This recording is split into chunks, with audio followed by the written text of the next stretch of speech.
appareil décisionnel d'un État, il est corrélé à la nature du processus et où est-ce qu'on en est dans le processus. Quand on a Mhm. négocié l'accord de Paris, c'était normal à la fin que les chefs de gouvernement et les ministres soient présents. Mais on n'est pas en train de négocier quelque chose de cette ampleur-là.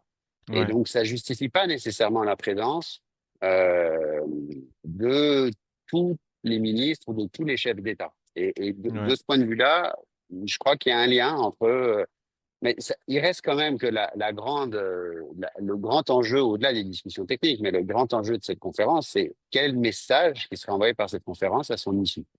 Un message politique. Est-ce que c'est un truc qui est encore prioritaire ou pas?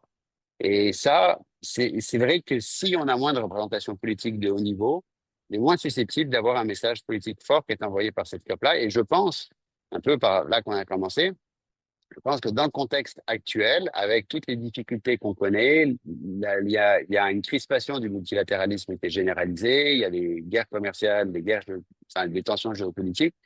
Euh, on a besoin d'avoir un signal fort. On a besoin d'avoir un signal fort mhm. et je ne suis pas certain à ce stade-ci qu'il y ait une volonté très forte des États de réaffirmer l'importance de ce processus, comme on l'a vu à d'autres occasions. Je n'ai pas l'impression qu'on adoptera une décision majeure. Il y a des cas précédentes où il y avait beaucoup plus de manifestations et Mhm. les revendications étaient beaucoup plus fortes. On sent pas cette espèce d'élan ici, là. Mais c'est vrai que l'issue de ce processus-là, elle va être déterminante sur le message politique qui sera envoyé.